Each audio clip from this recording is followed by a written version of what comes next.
नमस्कार, स्वागत है आप सभी लोग का mega star arts classes Motihari में। आज हम लोग क्लास 12th हिंदी को लेकर आए हैं। आइए हम लोग थोड़ा सा हिंदी के ऊपर चर्चा करते हैं। देखिए, आज हम लोग एक हिंदी का सीरीज जो है स्टार्ट कर रहे हैं और हिंदी में जो है यहाँ पर देखिएगा कि अगर हिंदी की बात होती है, हिंदी की अगर बात होती है तो हिंदी को दो भागों में बांट दिया गया है। हिंदी को कितने भागों में बांटा गया है? दो भागों में बांट दिया गया है। एक है गद्य खंड और दूसरा है काव्य खंड। तो ध्यान दीजिएगा, आज हम लोग जो चर्चा करने जा रहे हैं ये चर्चा करेंगे काव्य खंड का। और काव्य खंड का पहला जो चैप्टर है, जिस चैप्टर का नाम है कड़बक। चैप्टर का क्या नाम है जी? कड़बक। कड़बक जो चैप्टर है इसी को हम लोग आज संपूर्ण व्याख्या के साथ इस चैप्टर को देखेंगे और इसके बाद ऑब्जेक्टिव और इसका सब्जेक्टिव भी लेकर हम लोग जरूर आएंगे, बहुत जल्द आएंगे। चलिए, पहला चैप्टर है, देखिए अब हुआ चर्चा करने जा रहे हैं चैप्टर 1 की। कौन सा चैप्टर है? तो चैप्टर 1 है और ये भी है काव्य खंड। कौन सा चैप्टर है? तो काव्य खंड है और ये subject Hindi class 12th arts, यानी आर्ट्स ही नहीं, आप चाहे साइंस से हैं या कॉमर्स से हैं, यदि आपको हिंदी पढ़ना है तो मेगा स्टार को न भूलें हैं। तो चलिए, सबसे पहले हम लोग पाठ परिचय को जान लेते हैं और पाठ परिचय जानने के बाद हम लोग पाठ के ओर चलेंगे। तो पहला बात है यहाँ पर कि जो चैप्टर है ना, ये चैप्टर का नाम है कड़बक। कड़बक चैप्टर है। कौन सा चैप्टर है जी? कड़बक चैप्टर है। और इस कड़बक चैप्टर को जो लिखा है, उन्होंने लिखा है मलिक मोहम्मद जायसी जी ने लिखा है। किसने लिखा है? मलिक मोहम्मद जायसी जी ने इस चैप्टर को लिखा है। तो देखिए, अब बात होती है जन्म की। तो जन्म माने पैदा होना। तब मलिक मोहम्मद का जन्म कब हुआ जी? 15वीं सदी के उत्तरार्ध में, यानी अनुमानतः आंकड़ा जो है 1492 माना जाता है। कन्फर्म इनका जन्म को लेकर कोई ठोस सबूत नहीं मिलता है। निधन की अगर बात करें, यानी मृत्यु कब हो जाती है, तो इनका मृत्यु जो है अनुमानतः 1548 ईस्वी इनकी मृत्यु जो है अनुमानित मान ली जाती है, क्योंकि क्लियर कन्फर्म नहीं मिलता है। अब अगर बात किया जाए कि निवास स्थान, किनकी बात हो रही है? मलिक मोहम्मद जायसी की निवास स्थान की बात हो रही है। तो इनका जायस नामक जगह पर कब्र अमेठी उत्तर प्रदेश में इनका क्या हुआ था? जन्म हुआ था। उत्तर प्रदेश को ही शॉर्ट फॉर्म में आप यूपी कह सकते हैं। क्या कह सकते हैं बुआ? यूपी कह सकते हैं। अब इनके पिताजी गुरु मलिक शेख ममरेज, माने इनका पिताजी का क्या नाम था? तो गुरु मलिक शेख ममरेज। करे कि इनके गुरु कौन थे? तो सूफी संत शेख मोइदी और सैयद अफसर जो है जहांगीर जो थे, इनके क्या थे? गुरु थे। अब बात आती है वृत्ति की कि इन्होंने क्या क्या चीजों जो है किया है। तो आरंभ में जायस यानी मलिक मोहम्मद जायस में रहते हुए किसानी की, फिर बाद में शेष जीवन फकीरी में गुजार दी और बचपन में ही ये क्या हो गए थे? अनाथ हो गए थे। तो साधुओं फकीरों के साथ भटकते हुए इनका बचपन क्या हो जाता है? समाप्त हो जाता है। तो ये रहा इनके जीवन परिचय के बारे में। और भी इनके जीवन परिचय के पार्ट अभी बाकी है। अगर व्यक्तिगत तौर पर बात किया जाए तो व्यक्तिगत तौर पर इनकी क्या पर्सनालिटी थी, ये कैसे थे, यह इनके बारे में चर्चा करते हैं। तो चेचक के कारण, चेचक एक बीमारी होता है, रोग होता है, जिसके कारण ये रूपहीन हो गए थे। मतलब इनकी जो सूरत थी वह अच्छी नहीं दिखाई देती थी तथा बाईं आंख और कान से वे वंचित थे, यानी कनाह थे। मिद्रभाषी, मनस्वी और स्वभावतः संत थे। अब अगर बात की जाती है इनकी कृतियां की, तो इन्होंने कौन कौन सी कृतियां जो है की हैं, कौन कौन सी रचनाएं रची हैं, इनकी हम लोग चर्चा कर लेते हैं। तो इनकी चर्चा करते हैं तो इन्होंने पद्मावत लिखा है, अखरावट लिखा है, आखिरी कलाम लिखा है, चित्ररेखा लिखा है, रंग नामा लिखा है, मसला या मसलानामा। इनके अतिरिक्त पंचावत, होलीनामा, इतरावत आदि कृतियां भी उल्लेख में हैं।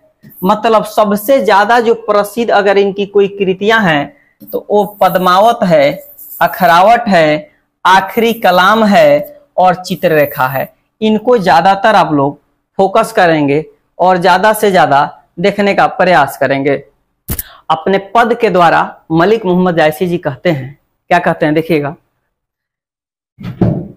एक नैन कभी मोहम्मद गुनी, सोई बिमोह जेई कभी सुनी। कहते हैं कि एक नैन कभी मोहम्मद गुनी, सोई बिमोह जेई कभी सुनी। कहते हैं इस पंक्ति के माध्यम से कि एक नैन, कितने नैन हैं? एक आंख होते हुए भी, एक आंख होते हुए भी कभी, कभी मैंने मलिक मोहम्मद जायसी, मोहम्मद गुनी यानी मलिक मोहम्मद साहब जो है क्या है? गुणवान है, गुनी है। सोई बिमोहा मैंने जो इनके बातों को सुनता है, बिमोहा विमोह हो जाता है, मोहित हो जाता है इनके आवाजों को सुनकर। जेई कवि सुनी यानी जो भी कविता, जो भी कवि की बातों को सुनता है। कैसे मोहित होता है फिर से सुनिएगा। एक नैन कवि मोहम्मद गुनी, सोई बिमोहा जेई कवि सुनी। कहते हैं इस पंक्ति के माध्यम से कि प्रस्तुत पंक्ति मलिक मोहम्मद जायसी के द्वारा रचित महाकाव्य कहां से लिया गया है? पद्मावत से लिया गया है। किसका अंश है? यानी कड़बक जो पाठ है, कड़बक जो पाठ है वो किसका अंश है? तो पद्मावत का अंश है। किसका अंश है? पद्मावत का अंश है, जिसमें कवि कहते हैं कि, अब यहां से इतना दूर तो आपको रट्टा मार लीजिए थोड़ा सा। ये जानते हैं क्या है? ये एक्स्ट्रा चीजें हैं। जैसे आप रसगुल्ला पर मलाई जब चढ़ जाता है तो उसका कीमत बढ़ जाता है, वही चीज है। ये अगर आप देते हैं तो आपको पूरा में पूरा मार्क्स निश्चित रूप से मिलेगा। कहते हैं एक नैन, कह रहा है कि एक नैन कवि मोहम्मद गुनी, यानी एक नैन के न होते हुए भी, यानी एक ही नैन है और फिर भी जायसी जी क्या है? गुनी है, गुणवान है। एक नैन कवि मोहम्मद गुनी, यानी एक नैन होते हुए भी मोहम्मद गुनी क्या है? गुणवान है। सोई बिमोहा जेई कवि सुनी, जो भी उनकी काव्य को सुनता है वो क्या हो जाता है? मोहित हो जाता है।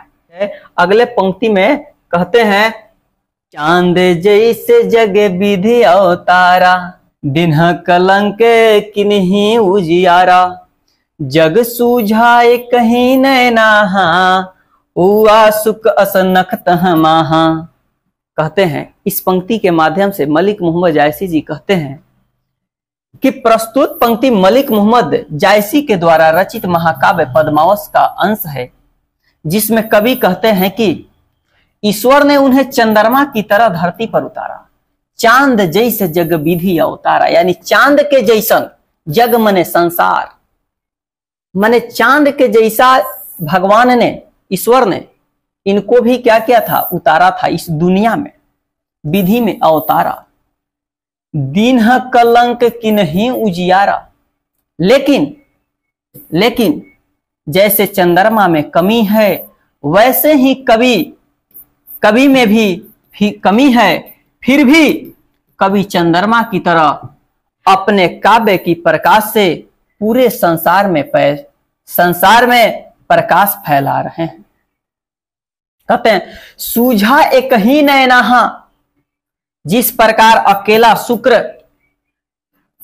उवा शुक्र अस नख तहनमाहा, यानी अकेला जिस तरह शुक्र जो है नक्षत्रों में क्या हो जाता है, उदित हो जाता है, प्रकाशित हो जाता है, उसी प्रकार कवि ने भी अपने एक ही आंख से इस दुनिया को भली भांति समझा है, जाना है, जानने का प्रयास किया है।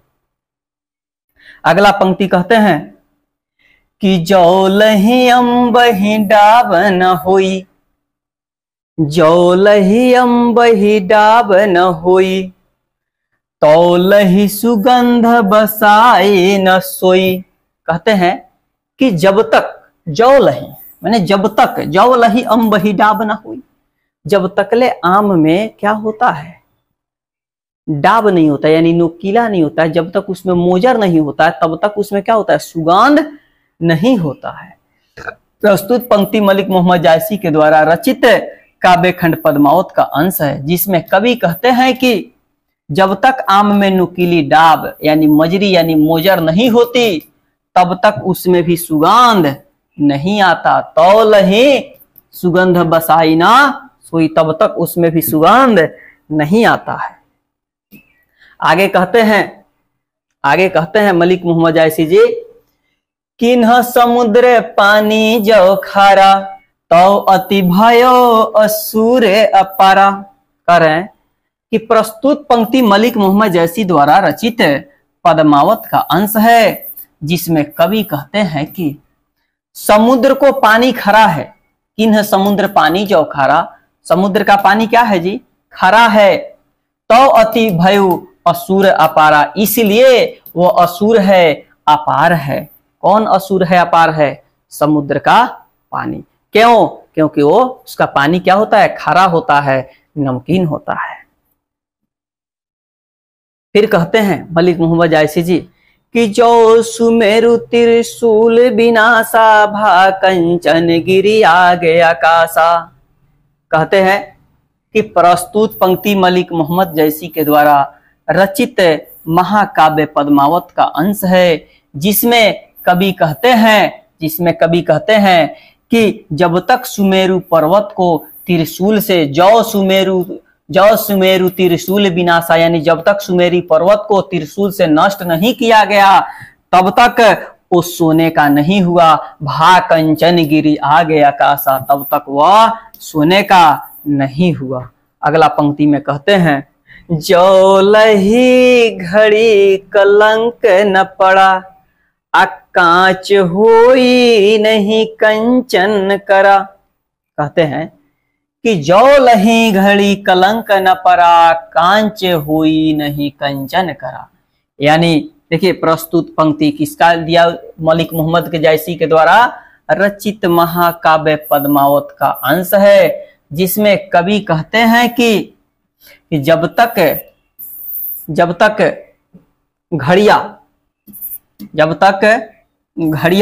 यानी घड़ा जो होता है वो सोने का गलाने वाला पात्र जिसमें सोना गलता है, वो घड़िया की बात हो रही है, में सोने को गलाया नहीं जाता तब तक वह कच्ची धातु सोना नहीं बन पाता है।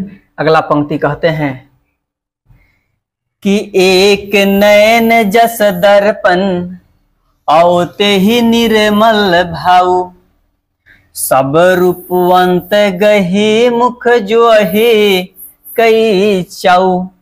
कह रहे हैं कि एक नैन का जो दर्पण है, जो आंख है, हम उसी से सारे दुनिया को देख रहे हैं, निर्मल भाव से, स्वच्छ रूप से हम लोग सब कुछ को देख रहे हैं। सब रूपवंत और सारे रूपवंत लोग, सुंदर सुंदर लोग, हमारा मुंह जो होता है काहे के लिए, हमारी बातों को सुनने के लिए, हमारी आवाजों को सुनने के लिए।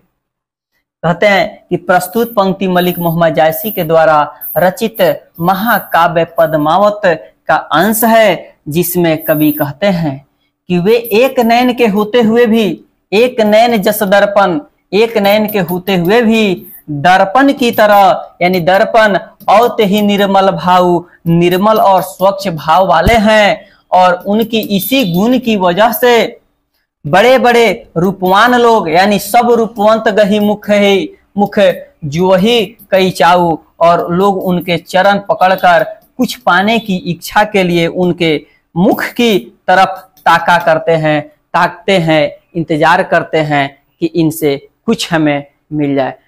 मोहम्मद कभी यह जोरी सुनावा, सना जो पे में पीर पगावा,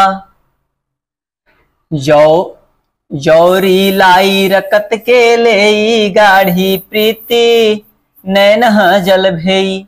कहते हैं कि प्रस्तुत पंक्ति मलिक मोहम्मद जायसी के द्वारा महाकाव्य पद्मावत का अंश है, जिसमें कवि कहते हैं कि जिसमें कवि अपने काव्य के बारे में बताते हुए कहते हैं कि मैंने खुद मोहम्मद साहब यह काव्य रचकर सुनाया है, और जिसमें भी इसे सुना है प्रेम की पीड़ा का अनुभव हुआ है। जिसने भी हमारी बातों को सुना है, हमारी काव्य को सुना है, उसको कौन सी पीड़ा हुई है? प्रेम की पीड़ा हुई है। मैंने इस काव्य को रक्त की लेई लगाकर जोड़ा है और तथा गाढ़ी प्रीति को आंसुओं के जल से भिगोया है।